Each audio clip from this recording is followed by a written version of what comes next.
Hello, and welcome to another newsletter from Construction Programs and Results. I'm Michael Stone, and I will be sharing our newsletter with you.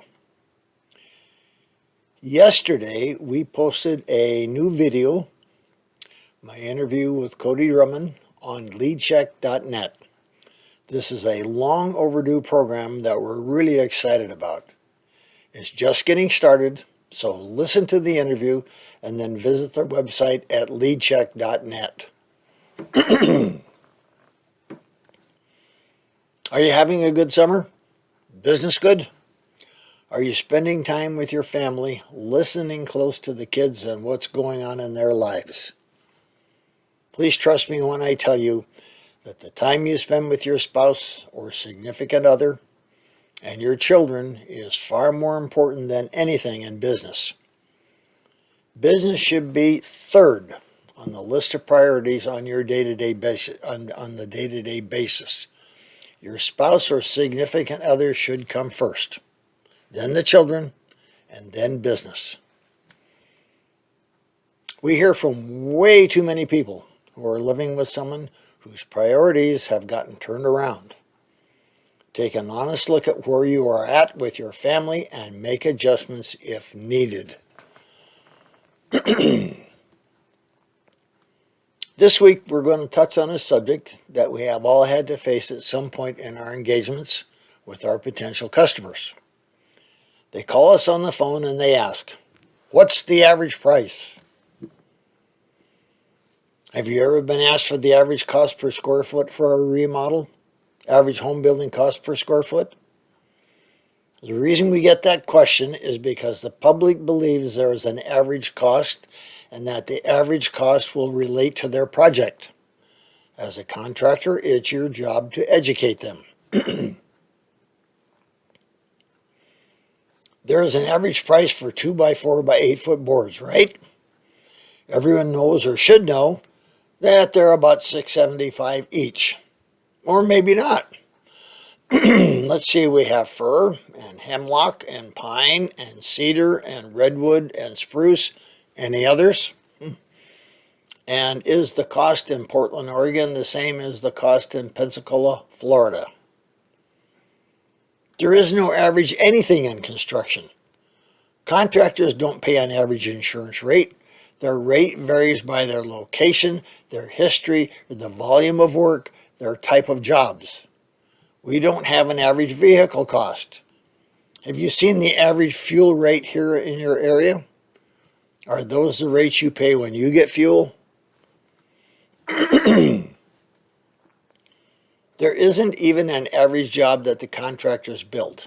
Now, if you specialize in kitchens, maybe you can come up with an average for the kitchens you build, but that doesn't mean your next job will be anywhere close to that average.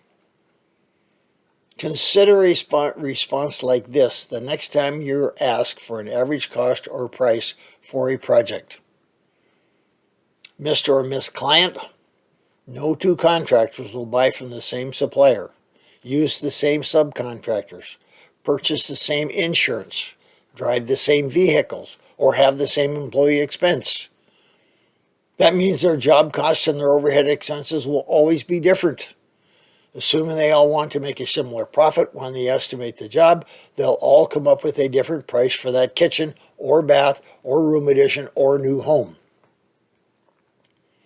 If you look at the cost versus value report published every year by Remodeling Magazine, you'll see that the sales price of kitchens, baths, or room additions varies from state to state and from city to city, and those numbers all change yearly. There's no average price, and there is no average job. The price for your job will be determined by your design of the project and the selections you make.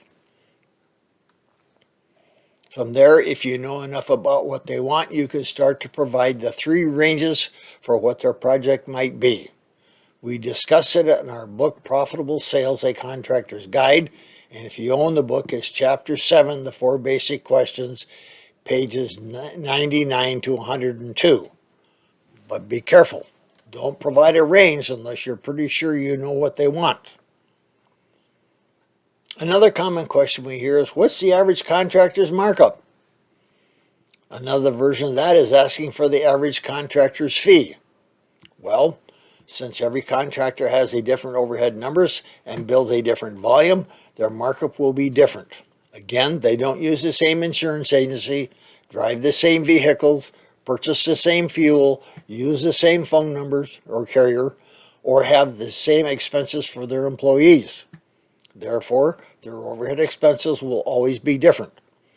Assuming they all want to make a reasonable profit when they build a job, they will all come up with a different number for their markup or gross margin. And frankly, a contractor's markup or gross margin is proprietary information. Do you ask your doctor how much money he makes? Or how much he pays in overhead for his office? Would you ask your attorney or CPA? When you're asked for your markup or margin information, explain that it's proprietary information. Just like every other profession, our income and our business finances are private. When a sales call heads down this road, there's a good chance you're dealing with an uneducated client whose focus is on price. Your job is to educate them on the fact, and every contractor will have a different price. There is no average. And you also need to explain why selecting a contractor based on price is a big mistake. Make sure they understand that the design they choose and the selections they make will determine the price of their project. As a contractor, your job is to help them get to the final design of their project, obtain their selections, and find the best mechanics to install those selections in the manner they want, on time, and at a fair price. Another reason clients might ask questions like this is because they just want to know if they can afford to do what they want to do. What can they afford with the money they have? That's why the Remodeling Magazine's Cost versus Value report is so valuable. Have it available either in print or digital so you can share it with them. And when you know enough about the project, provide them with the 3 price ranges as discussed above. Now that you have a well-educated client, you can move ahead. If they can afford their project, you're more likely to make a sale. If they can't afford the project, you haven't wasted a whole lot of time, and you've hopefully made a new friend who will remember you when they can afford the project. It's a win-win. Thanks again for watching, and may the profits be with you.